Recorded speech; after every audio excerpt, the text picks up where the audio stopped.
Hello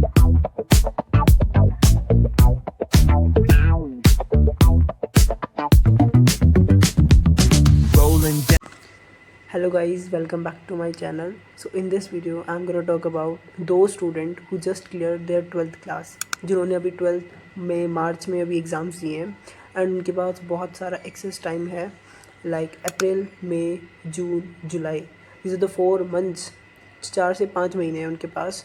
सो इस time को waste ना करते हुए, अगर देखो इट्स अ थिंग कि आप CUET दोगे और ड्रॉप लोगे, अगर आप दोनों ही नहीं कर रहे हो, आपको पता है आप टियर 3 में आ रहे हो, तो उस टाइम पे आपको क्या करना चाहिए, क्योंकि 4 महीने आप टाइम वेस्ट मत करना, किल मत करना, because these 4 months will you prepare for the college.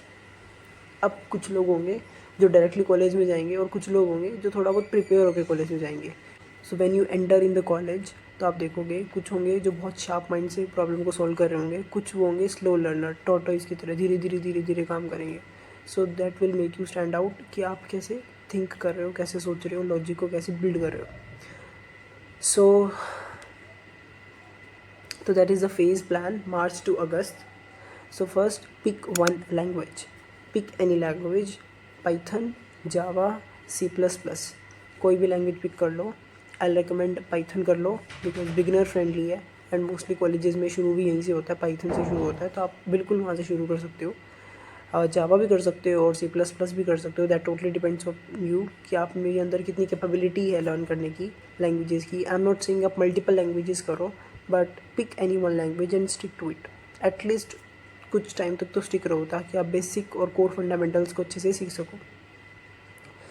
And I recommend कि अगर आप बिल्कुल बेसिक प्रॉब्लम्स को सॉल्व करना चाह रहे हो तो I recommend Sumita Arora book. 12th में पाइथन करा दी जाती है. सो अगर आपने नहीं सीखी 11th-12th में, आपके पास 4 महीने हैं, just go through the book. And इसमें बहुत सारी बेसिक प्रॉब्लम्स हैं, बिकॉज मैंने खुद ने बुक सॉल्व की है, तो मैं और ज़्यादा आपको अच्छे से बता सकता हूँ कि बहुत अच्छी बुक है. मैंने इसके लाइक 90% प्रॉब्लम मैंने खुद सॉल्व की हैं सुमिता अरोड़ा बुक के. एंड मेरे मार्क्स भी बहुत अच्छे थे पाइथन के अंदर when I was in 12th. So I think it's a best book. Basics बिल्कुल क्लियर हो जाएंगे, कोर फंडामेंटल एकदम क्लियर हो जाएंगे, एकदम शाइन करेंगे, I guarantee you. Next thing is learn basic properly. तो बेसिक्स के अंदर क्या आ जाएगा, वेरिएबल्स आ जाएंगे, लूप्स आ जाएंगी, कंडीशंस आ जाएंगी, फंक्शंस आ जाएंगे. ओके, ये होंगी बिल्कुल बेसिक चीज़ें.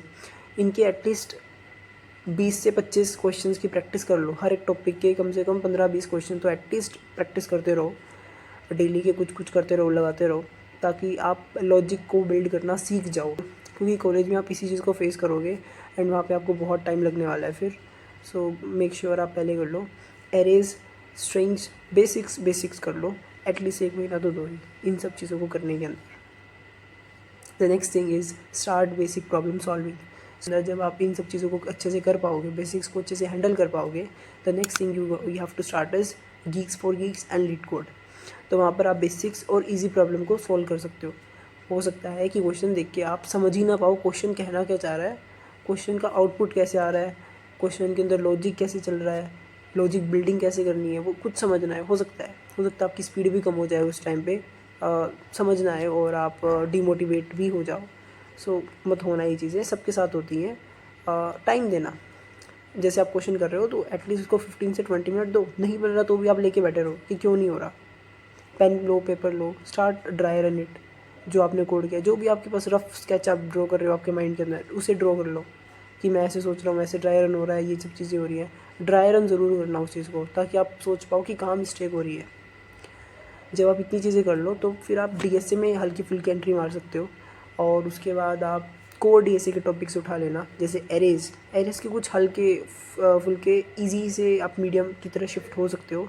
फिर स्ट्रिंग्स, फिर रिकर्जन. देखो recursion is a little bit tricky concept I will say. तो रिकर्जन आप एकदम से शुरू करोगे ना तो थोड़ा सा प्रॉब्लम हो सकती है may be, because recursion is a very confusing topic. It's not very difficult but it's a confusing topic. So make sure recursion जब आप करो तो धीरे धीरे करना, एकदम स्पीड मत पकड़ना रिकर्जन के टाइम पे. और प्रॉब्लम्स बेसिक से शुरू करना रिकर्जन के टाइम पे, क्योंकि मेरे साथ भी हुआ था जब मैंने रिकर्जन किया था तो मुझसे तो हो ही नहीं थे प्रॉब्लम्स इनिशियली. तो मेरे को लगभग 1 से 2 हफ्ते लगे थे रिकर्जन को इन डेप्थ समझने के लिए कि रिकर्जन वर्क कैसे करता है. फिर सॉर्टिंग कर लेना, bubble sort, insertion sort, selection sort, ये बेसिक बेसिक चीज़ें जो कोर फंडामेंटल्स में आ जाती हैं। लाइक पैटर्न्स जो होंगे जो आपको आने चाहिए, these are the patterns that you need to be code it. आपको कोड इसलिए करना है ताकि आप समझ सको फोर लूप कैसे काम कर रहा है, big of n square complexity कैसे आ रही है, जब आप एक फोर लूप के अंदर दूसरा फोर लूप कर रहे हो आई जे कैसे मेंटेन कर रहे हो। These are the basic thing that you need to kept in your mind. Okay, शुरू में हो सकता है तुमसे ना भी बने, बट तुम कर लेना ये चीज़ें, क्योंकि बटरफ्लाई जैसा पैटर्न आता है एक बनाना, वो भी बनाना बहुत इंटरेस्टिंग पैटर्न्स आते हैं। वरना कॉलेज में आके आपको फिर यही सीखना है, फिर आप सोचोगे कैसे हो रहा है मेरे को समझ नहीं आ रहा। ओके, तो मेक श्योर ये चीज़ें पहले से सीख लो। फिर आता है जुलाई से अगस्त, जब आपका कॉलेज के अंदर एंट्री करने वाला टाइम होगा, तो उस टाइम पे आप थोड़ा बहुत प्रोजेक्ट्स के ऊपर देख सकते हो कि HTML CSS JavaScript, this is a very basic thing. अगर तुम जावास्क्रिप्ट पे भी नहीं जा रहे हो तो HTML CSS देख लेना, कैसे लेआउट दिखता है, UI UX कैसे होता है ना, कैसे दोनों मिक्स होके कैसे आपका प्रोजेक्ट का लुक कैसा बनता है। लाइक नेटफ्लिक्स का अगर आपको बनाना है क्लोन, वो बना लो। It's a very basic project, इसमें हाई फाई कुछ नहीं चाहिए हो रहा होता, ठीक है। टू डू ऐप बना लो, और गिटहब सीख लो, गिट कैसे चलाते हैं, गिटहब कैसे चलाते हैं। And stay healthy and continuously learn करते रहो, सीखते रहो, इन्जॉय करो। And that's it for this video.